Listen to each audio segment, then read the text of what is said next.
noches a ustedes, amigos televidentes de este su programa En Tres Puntos. Como siempre, agradecer la amabilidad de ustedes dispensarnos esta próxima hora para compartir con ustedes temas de interés.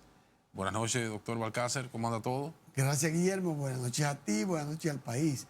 Que noche tras noche y de manera tan especial a esta hora de la noche, pues nos permite entrar a sus hogares llevándole informaciones precisas, concisas y creíbles. Pero como siempre, Guillermo, le permito a usted el honor de empezar con los temas que trataremos hoy. Bueno, vamos a empezar con una lamentable noticia que se dio a conocer en el día de hoy por su hija. Me refiero al caso, al lamentable fallecimiento del ingeniero Ramón Alburquerque, una persona conocida en el país en el ámbito político por su trayectoria, y lamentablemente no pudo sobrevivir a esa terrible enfermedad del cáncer que venía padeciendo hace un tiempo.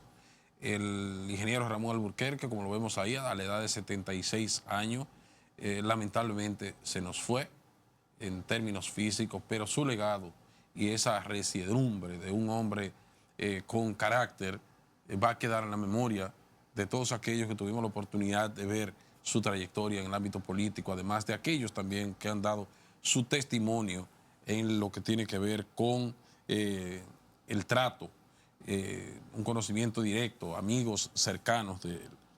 El Congreso Nacional, todos sabemos también la trayectoria del ingeniero Ramón Alburquerque en lo que tiene que ver con la formación. Fue ministro de Economía, Planificación y Desarrollo, o sea, con lo que se conocía antes como el Secretariado Técnico de la Presidencia. Además dirigió entidades estratégicas como la Refinería Dominicana de Petróleo, la Comisión de Energía, la Comisión Nacional Técnico Forestal, y entre otras, una trayectoria, diríamos, bien larga que tuvo el ingeniero Ramón Alburquerque, que también podemos decir que se distinguió a lo largo de su trayectoria por esa firmeza que decíamos anteriormente, de principios, de pensamiento visionario y ese compromiso con el desarrollo. Ramón Alburquerque nació precisamente un día 5 de junio de 1949 en la provincia de Monteplata. Y el ingeniero Alburquerque, aunque fue senador, como decíamos anteriormente, por la demarcación que le vio nacer por Monteplata durante 4 periodos consecutivos, y ocupó la presidencia del Senado en 3 ocasiones en el periodo 98-2000.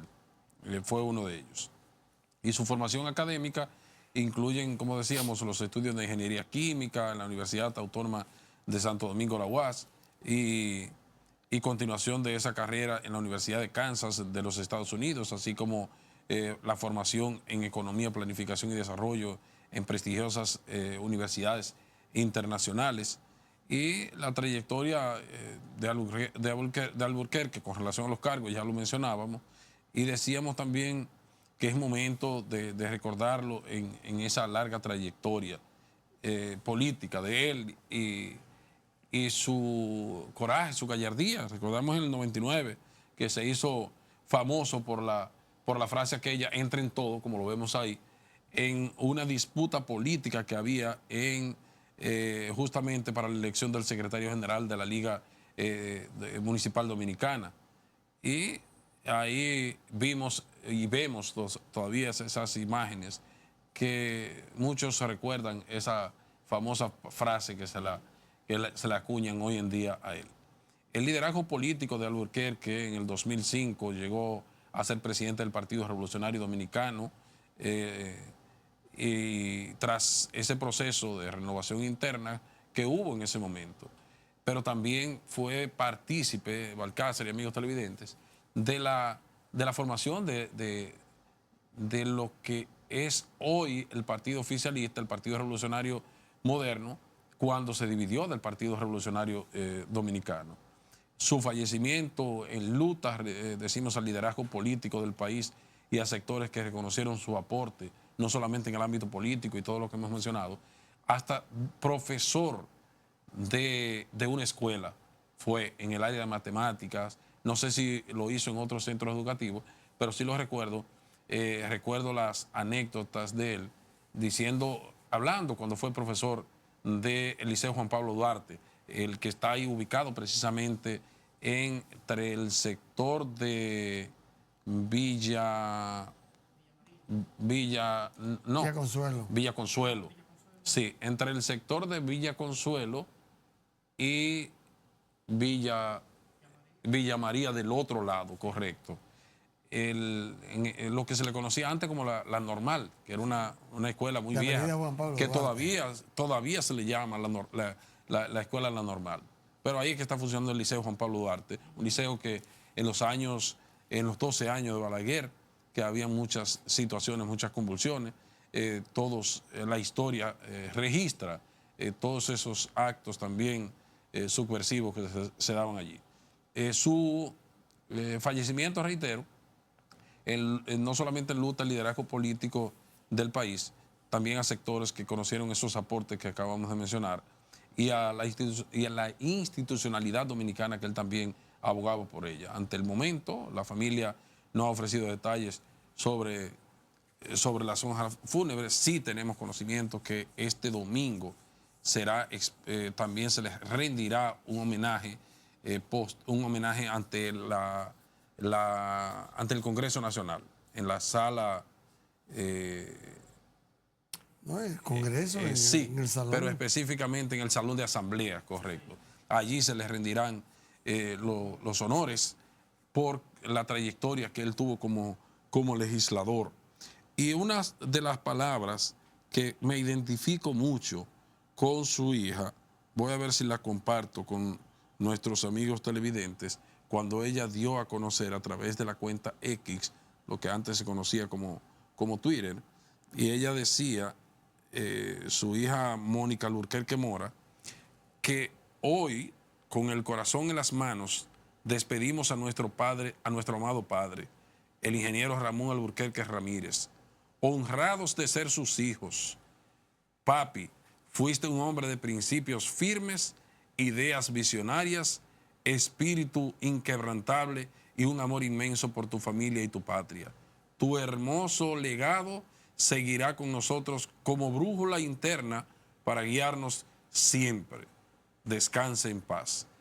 Reitero, nos identificamos realmente con esas palabras de la hija, porque ese fue el Ramón Alburquerque que nosotros conocimos, Balcácer. Mira, el ingeniero Alburquerque era uno de los hombres que haya querido aspirar a la presidencia, que aunque nunca estuvimos cerca políticamente, pero reconozco que era uno de los hombres más preparados a nivel nacional. Además era un hombre de un carácter muy recio, un hombre que afrontaba y discutía sus ideas en el terreno que sus adversarios quisieran, con respeto o sin respeto.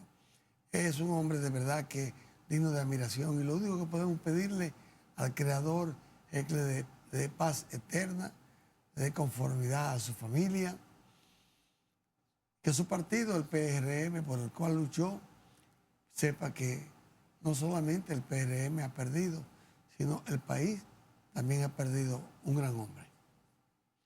A los últimos días, a los últimos meses, antes de que lo llevaran a Estados Unidos, pues él tenía un cáncer hepático, él tenía un programa en la Z. Los sabios de la Z. Hablan los sabios. Los sabios de la Z. Sí. Y entonces... Hablan los sabios de la Z. Hablan los sabios. Y a través de ese programa, él siempre tenía temas importantes, no solamente para su partido, sino para la sociedad. Que descanse en paz el ingeniero Ramón Alburquerque. Así es. Bueno, Balcácer, y con relación a las víctimas del YECSE, el caso sigue su curso en los tribunales de la República, y en el día de hoy las víctimas estuvieron solicitando una serie de pedimentos al tribunal y otros por parte de los abogados de la defensa. Lo que respecta a un peritaje que se pidió por parte de los abogados de la defensa, el juez lo declinó. por entender que no era necesario, porque ya se había solicitado a otra, al juez del control. Y algunos de los abogados de las víctimas reclamaron también lo que tiene que ver con indemnizaciones por unos 300 millones de pesos. Vamos a ver cómo sigue su curso y cómo terminará este juicio, porque es un caso nunca visto en la República Dominicana, y yo siempre he dicho que en el caso del YECSE, ahí se dio el síndrome de la confianza.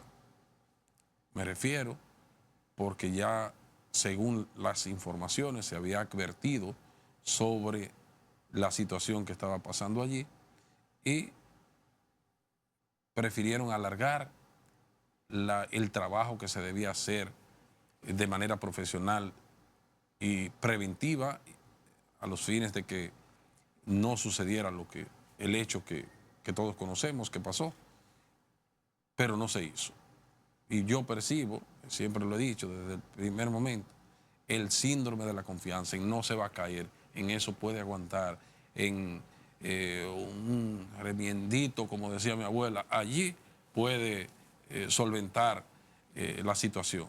Y realmente todos sabemos las consecuencias ya que han acarreado esa falta de responsabilidad al momento de tomar una decisión como se debía de tomar. De manera que ahí hay más de 200 personas fallecidas, unas 236, si mal no recuerdo, 37, por ahí anda el número, que no hay forma humana para reparar la pérdida de esas personas, incluyéndome a mí, con la pérdida de un amigo entrañable, una persona que todavía me resisto a creer que ha fallecido, nuestro hermano y amigo Dinoel Esteves junto a su esposa Sudaire.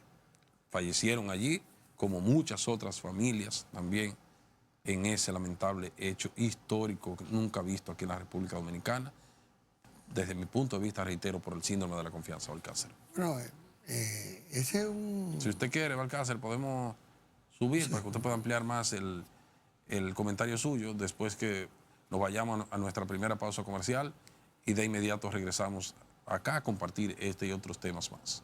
Muy bien, continuamos en su programa en 3 puntos, Balcácer, y antes de continuar con los temas, vamos a brindar por los sabrosos jugos Rica, donde la calidad, reiteramos, como siempre, se impone ante una empresa con una responsabilidad desde el punto de vista de producir productos de alta calidad. Rica es una marca país y ahí tenemos una gran variedad de productos, no solamente en jugos, sino en quesos, mantequillas, yogur, los quesos, decía, entre otros productos que distribuye el agua de coco, los ponches precisamente en la temporada navideña. Y si empezamos a hablar de los productos del Grupo Rica y de esa calidad, pues necesitaríamos un buen tiempo. Rica, a su salud, Balcácer. Adelante, Balcácer. Nosotros hablábamos en el segmento anterior, usted pone en contexto a nuestros amigos televidentes por si hay alguien que entró ahora a ver el programa. Usted hablaba del caso IEC, del caso de 240 y pico, 230 y pico, no recuerdo la cifra, hace un año, va a ser un año ahora el día 8.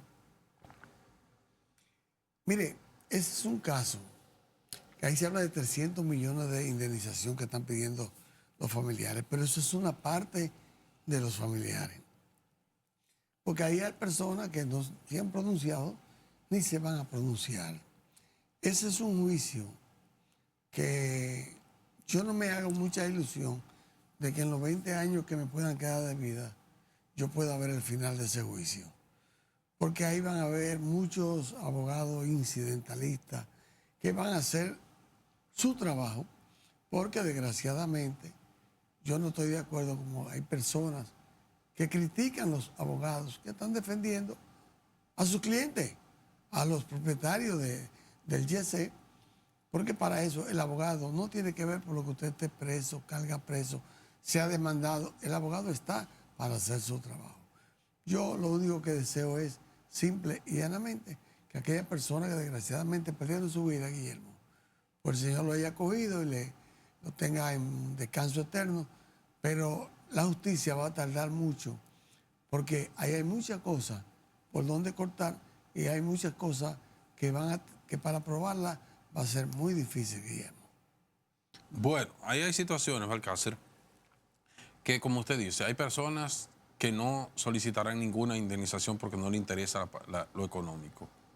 Hay otras que ya han llegado a acuerdos con los imputados a través de sus representantes legales en atención a las recomendaciones legales de los familiares de los fallecidos, porque la experiencia, los antecedentes en cuanto a este tipo de reclamos o la jurisprudencia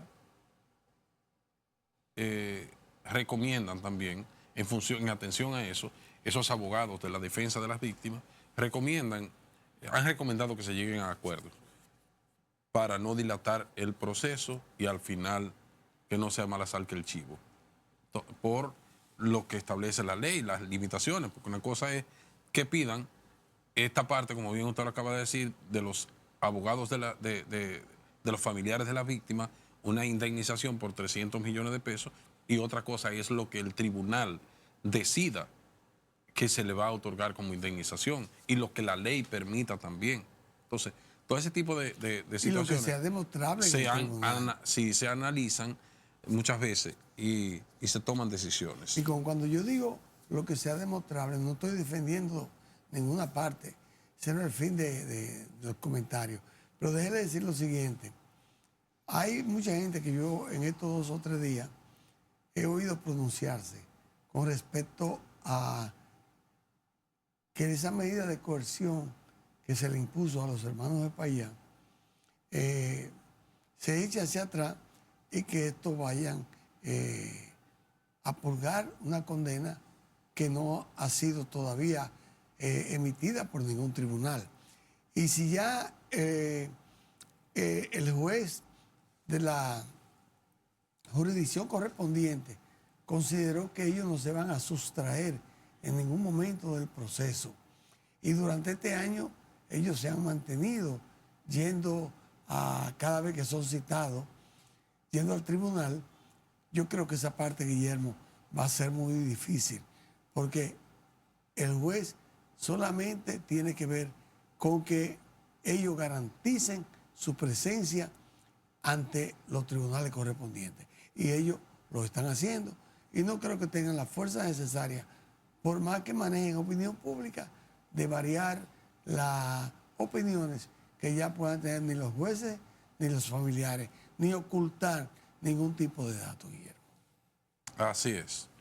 En otro orden tenemos que en el día de hoy la Dirección General de Prisiones anuncia que completan el 50% de la capacidad de los internos en la nueva cárcel de Las Parras, como se le conoce en el municipio de Guerra. Esto, como todos sabemos, la historia de esta cárcel que se inició en la gestión del expresidente Danilo Medina, y cuando Jean Alain era el Procurador General de la República en ese momento. Tras la salida del Partido de la Liberación Dominicana del poder y asumir el mandato, el Partido Revolucionario Moderno, pues ahí se inicia una serie de procesos judiciales contra una serie de funcionarios del gobierno saliente, del PLD en ese momento. Y entre ellos fue el ex procurador Jean Alain Rodríguez, que tenía la responsabilidad de la construcción de este centro penitenciario para trasladar a los internos de la cárcel de la Victoria hacia ese nuevo lugar que está conteste, según lo que ellos decían, con lo que debe de ser un centro penitenciario, que debe ser un centro de regeneración y no un centro para convertir a los que delinquen en doctores de la delincuencia, para utilizar un término académico. Porque en La Victoria, como en Najayo y otras cárceles del viejo sistema, en lugar de regenerar a los internos, a los presos, o como se le conoce comúnmente, de allí salen más delincuentes de los que entran muchas veces, en una gran mayoría, por el sistema corrupto que hay de manera sistémica, podemos decir, por décadas. Y recientemente, el año pasado, fue nombrado el ex rector de la Universidad Autónoma de Santo Domingo, Roberto Santana, una persona que ya tiene una experiencia en el sector en el sector penitenciario, que trabajó para el nuevo modelo de los centros penitenciarios y dio buenos resultados. Y lo nombran en esta posición y ya vemos cómo se va desarrollando su trabajo. En el caso de la cárcel de Las Parras, que estuvo sometida a un proceso judicial, finalmente se logró que se reiniciaran los trabajos y se reacondicionaran una serie hicieron como una reestructuración de algunas áreas y la hicieron conforme a los criterios que Roberto Santana y un equipo que le acompañó sugirieron que debía de tener.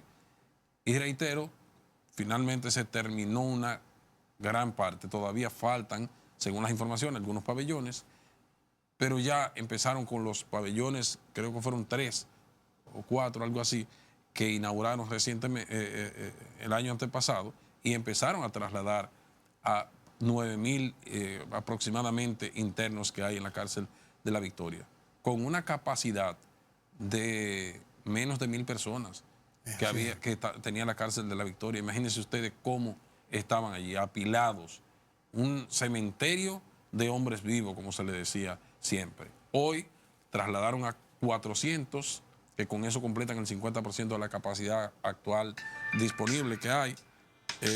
Entonces, en ese orden, vemos ya cómo se está disminuyendo la cantidad de internos que hay en La Victoria, y vamos a ver también si disminuyen de igual manera la cantidad de delitos que salen desde esa cárcel por la forma y por el sistema corrupto que hay de quienes dirigen también, de algunos de los que dirigen el sistema.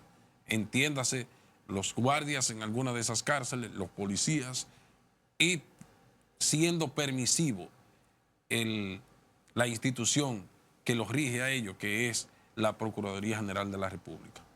Guillermo, mire, esa cárcel debió haber entrado en funcionamiento en el primer año del gobierno de Luis Abinader.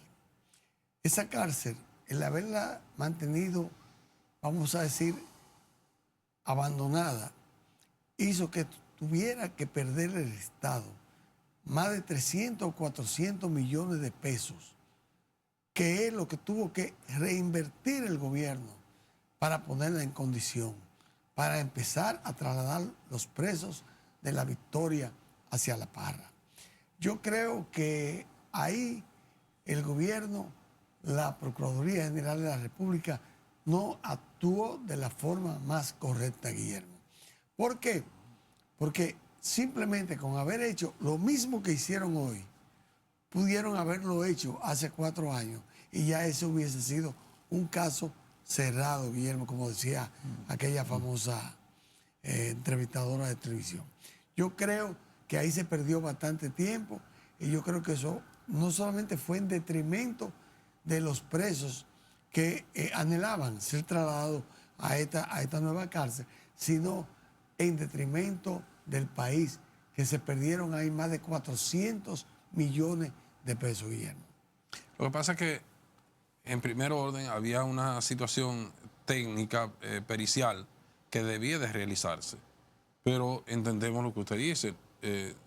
Nos preguntamos y cuestionamos el tiempo que duró para tomar una decisión y trasladarlo. Lo que valoramos, reitero, la parte positiva de este proceso en esta primera etapa que el Ministerio de la Vivienda entregó a los incumbentes de prisiones, encabezado por el profesor Roberto Santana, y vamos a ver si ese tipo de decisiones se toman en otros centros penitenciarios, porque siempre hemos dicho, Balcácer y amigos televidentes, y hemos reconocido la labor que realizó en ese sector, para citar uno, el ex procurador Radamés Jiménez. En la gestión del ex procurador Radamés Jiménez fue donde se trabajó más el sistema de las cárceles, donde se pasaron del viejo modelo al nuevo modelo centro penitenciario. Porque en la medida, reiteramos, que se adecentan las cárceles, hay menos probabilidad de que esas personas puedan cometer actos ilícitos, como pasa en La Victoria, como pasa en Najayo, como pasa en otras cárceles, como pasa en el 15 de Asua. Violencia genera más violencia, señor. Y en esas cárceles del viejo modelo, lo que se vive el día a día de la violencia y de la delincuencia.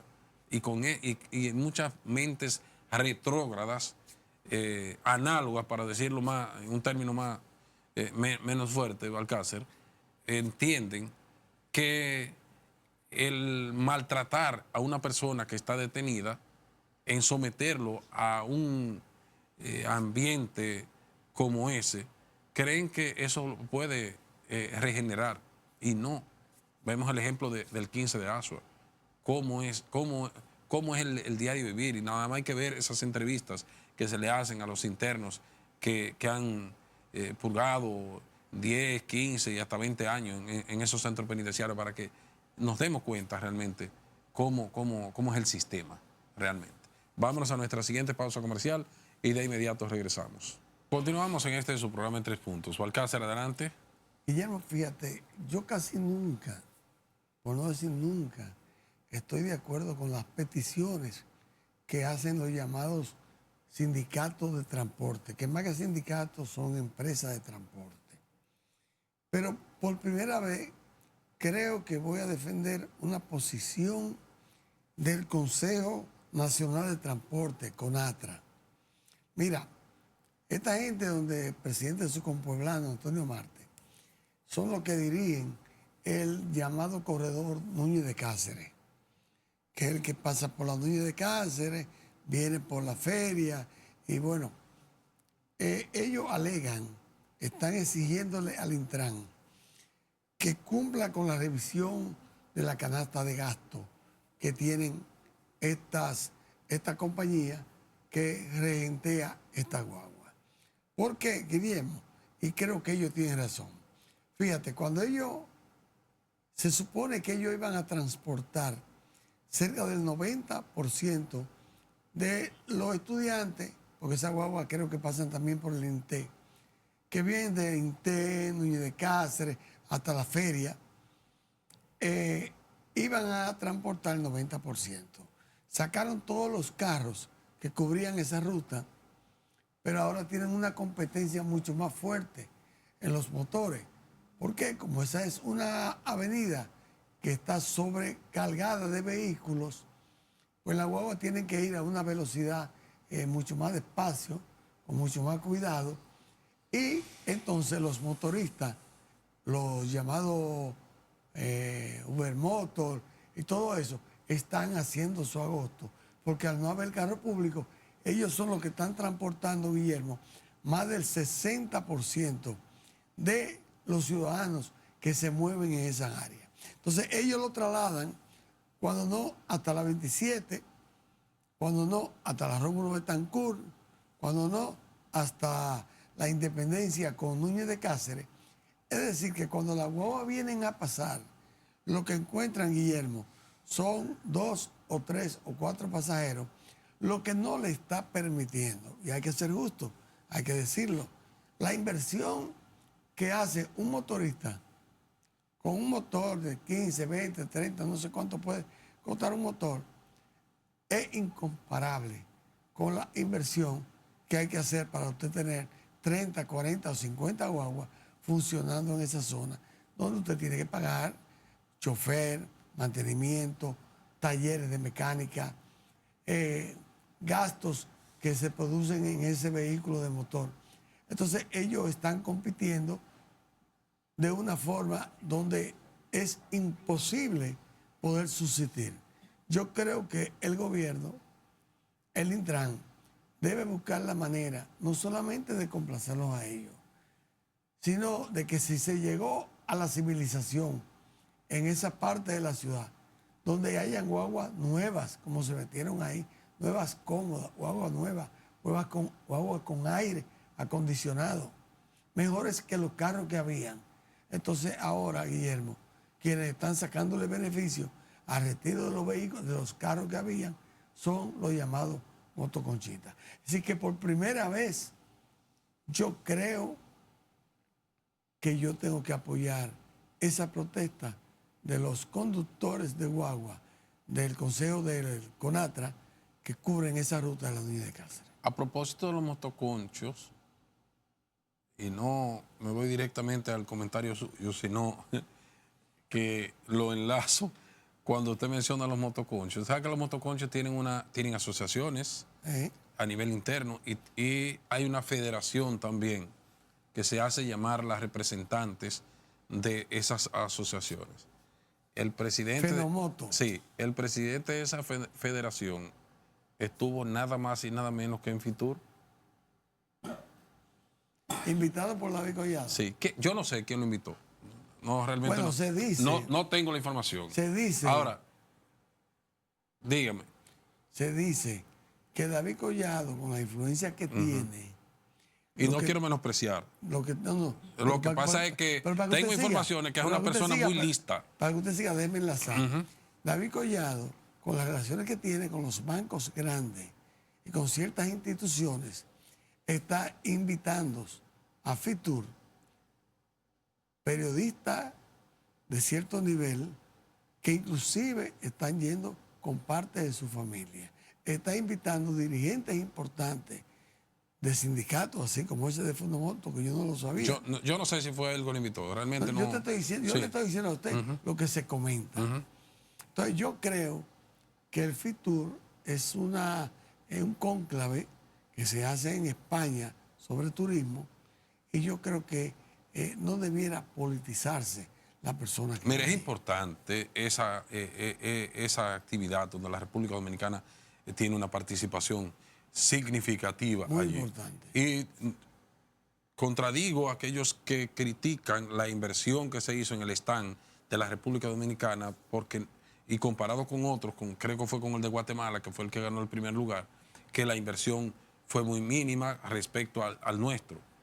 Yo creo que no se debe ver de esa manera, sino ver las inversiones, la inversión que se hizo versus las inversiones que van a venir a la República Dominicana que fueron gestionadas a través de la participación. Se habla de 800 millones de dólares. En esa feria, claro. Entonces, a veces hay comentarios que debemos de hacerlo, desde mi punto de vista, con racionalidad. Porque si usted invierte, vamos a decir 100 pesos allí, y luego viene un retorno multiplicado no se sabe por cuántas veces de esa inversión, pues ahí que debemos de ver los resultados en cuanto a la inversión. Pero sí, eso en cuanto al stand que se hizo. Pero el asunto es que si usted se pone a ver la cantidad de periodistas invitados a ese acto, uno invitado por bancos, uno supuestamente... No, si es por los bancos, perfecto. No, pero eso es conseguido por turismo. Hay una... bueno, siempre y cuando no se sacrifique el erario público. Claro que sí, que se sacrifica. Claro que sí. Lo que pasa es que no se debe politizar. Yo no estoy de acuerdo con que Fitur se politice y se comprometan personalidades del país, como es periodistas bastante serios, que a veces desconocen que son invitados por insinuaciones del Ministerio de Turismo. Bueno, habría que, aparte de de las invitaciones. Habría que analizarlo realmente, como lo decíamos, desde el punto de vista de la fuente de los recursos a quienes fueron invitados. Hay otros amigos que también se hicieron viral en un momento, algunos colegas periodistas, amigos suyos, Balcácer, uno que así mismo lo titularon en un medio de comunicación. ¿Cómo? Lo abimbaron a golpe. Sí, sí, sí, sí. Y él, como persona Mi inquieta. afecto para Salvador Sí. Holguín. Y él, como persona inquieta de los medios, del manejo de los medios de comunicación, pero hizo viral él Pero mismo. prácticamente él Él hizo- acusa al secretario general del PRM, perdón, de Dajabón, de haberlo abimbado, como se dice popularmente. Y lo acusa de intento de Lo asesinato. operaron en el baño, inclusive. Sí. Le cerraron la puerta. Sí, sí, porque aquí parece que es medio difícil, porque él supuestamente anda con un séquito de seguridad que anda resguardado. Pero lo agarraron en la bajadita allá en España, en Fitur, cuando él fue al baño, y ahí le dieron su cariñito, según dicen. Sí, O según dice él también. no fue él que lo dijo, él lo aclaró. Y los amigos de un programa muy famoso también hablaron de eso, comentando de acuerdo a lo que él expresó, y que él expresó que andaba con unos cuantos senadores, y entonces cuando él fue al baño, ahí Le dieron su cariñito. sí, le cerraron en la puerta para que no pudiera. Bueno, no es que nos alegramos de eso, No, jamás. jamás. No nos alegramos de eso, pero en la forma de él narrarlo, uno sabe también cuando una persona es especialista en el manejo de los medios. Vámonos a nuestra última pausa comercial y de inmediato regresamos. Muy bien, continuamos ya en esta parte final de este su programa en 3 puntos, doctor Balcácer. Mire, nosotros tuvimos la oportunidad de ver en estos días también otra información que se hizo viral, muy lamentable, cuando ese tipo de cosas no se pueden dilucidar a nivel interno y salen a la luz pública. En el caso del reconocido bachatero Anthony Santos, que una joven médico en el ejercicio de la medicina de Montecristi, de su provincia, salió a los medios de comunicación a dilucidar un asunto familiar que este bachatero procreó un hijo con ella y este no lo había reconocido ni había asumido su responsabilidad paternal desde el momento en que ella le informó que estaba embarazada. Según las expresiones de ella, este caso ella lo trajo a los medios de comunicación. Hoy tuvimos la oportunidad de ver cómo el abogado del artista, de Anthony Santos, y conjuntamente con su manager, Lenín Ramírez, ofrecieron una rueda de prensa en esta ciudad capital, diciendo que el bachatero nunca se ha negado a asumir la responsabilidad y que más bien él es un asunto de cumplir con el debido proceso y que el reconocimiento no se había hecho por un error en la prueba de paternidad que había con los datos del artista, y que en la prueba de paternidad se determinó la afiliación con el artista y se determinó que es hijo, un 99.9%, lo que su representante legal y su representante artístico dicen que el artista asumirá todas las responsabilidades que la ley le faculta. Yo entiendo que a veces cuando se dan ese tipo de situaciones, entiendo yo que no se deben permitir llegar a los medios, porque al final quien sale perjudicado es el menor, independientemente de que no se haya dicho nombre, pero ya la madre se ha expuesto. En el momento que ese menor vaya creciendo, desarrollándose, esas informaciones quedan ahí en las redes sociales y va a verla, y ahí hay ese tipo de situaciones familiares que uno no quiere ver a nadie involucrado en ese tipo de situaciones cuando no logran ponerse de acuerdo y asumir las responsabilidades que a cada quien le corresponde. Y a uno le da pena también ver cómo algunos comentarios de personas en contra de la madre de este menor que tiene aproximadamente 1 año y 7 meses, por ahí es que anda, o 9 meses, no llega a 2 años todavía. ¿Cómo esos comentarios de las redes sociales se hacen de manera alegre cuando las personas no analicen? Uno ve personas a veces comentando, Alcácer, diciendo que fue la responsabilidad de ella, de la madre, de no protegerse, pero también el hombre. ¿Por qué querían? También el hombre. ¿Y dónde está la responsabilidad del hombre también cuando sabe que no utiliza las prevenciones del lugar para tener unas relaciones con una mujer? ¿Qué es lo que puede esperar? Ahí están los resultados. No solamente la responsabilidad es de la madre, es de ambos. Y ambos tienen que asumir esa responsabilidad en su justa dimensión. Mire, yo no estoy de acuerdo e insto a los abogados de figura pública que se vean en ese tipo de actuación. A mí nunca me ha gustado la palabra voy a cumplir con las responsabilidades que la ley me obliga. Exactamente. Porque ahí estamos si usted plenamente sabe de que acuerdo. ese es su hijo, para un hijo, un padre responsable no se fía en la ley. Yo creo que se oye más bonito decir, mi cliente va a cumplir con la responsabilidad que como padre se les asigna. Plenamente como de padre que acuerdo. tuvo un hijo, que procreó ese hijo, y mira con quién, una doctora, que se supone que no es cualquier mujer que anda buscando una relación para tener un hijo porque él sea una figura pública. Yo no sé quién es la autora, hoy me enteré de ese caso. Pero es una persona también, además de profesional de la medicina, ella también en su provincia es conocida en los medios de comunicación porque también ejerce la comunicación. Bueno, quien quiera que sea. Y, perdón, Balcácer, la comunicación y también la política, porque ella fue en su momento candidata a regidora del partido oficialista. Bueno, pero lo importante no es eso. Lo que yo critico tampoco es que él haya pedido que se haga una prueba de paternidad. Todo eso es posible, pero eso se hace en un día, en 2 días, en menos. Una figura como él que nada más tiene que decir que se haga esa prueba y punto. Pero yo voy más lejos. Ya después del fallo dado, estoy en contra de los colegas abogados que usan esa frase que a mí me resulta tan chocante, de acuerdo a la obligación que la ley le impone. No, hay una obligación que es ser padre. Y es una obligación que no importa cuántos años tenga un hijo, inclusive en la ley, cuando un hijo es discapacitado, es de por vida que los padres tienen esa responsabilidad, cuando un hijo está estudiando.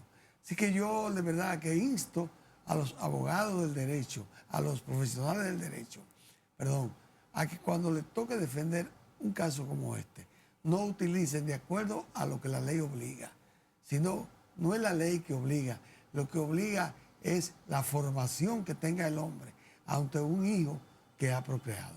Ese es mi criterio, Guillermo. Bueno, vamos a ver qué pasa. ¿Usted tenía algo más? Guillermo, Finalmente. Donald Trump ya ordenó a que se abrieran los espacios aéreos para que puedan reanudarse los vuelos a Venezuela. Pero a la vez que hace esto, dice que todos los países que le vendan petróleo a Cuba van a subir los aranceles hasta X cantidad, lo cual es que México, que le enviaba aranceles, Rusia, Venezuela ya no puede, que le enviaba cerca de 27,000 barriles diarios de petróleo. Es decir, que yo creo que Trump cada día está ahora apretando la tuerca a la República de Cuba, que hoy salió el presidente cubano criticando el asfixia que quiere implementar de nuevo el gobierno norteamericano. Yo siempre abogo por la determinación propia de los pueblos. Cero injerencia extranjera. Entiendo que las cosas deben de dilucidarse a nivel interno. Y Cuba podía estar de otra manera si no tiene el ahogamiento por parte de la potencia de los Estados Unidos, sabemos. Pero, y también esas mentes a veces que son cerradas, antiprogresistas, que permiten, que contribuyen también a ese estancamiento que tiene el hermano país de Cuba. No, señores, no hay tiempo para más. Hemos llegado a la parte final de este espacio. No sin antes agradecer que ustedes nos hayan permitido compartir con ustedes esta hora. Invitándoles para que el lunes nuevamente a esta misma hora nos esperen. Feliz resto de la noche y feliz fin de semana.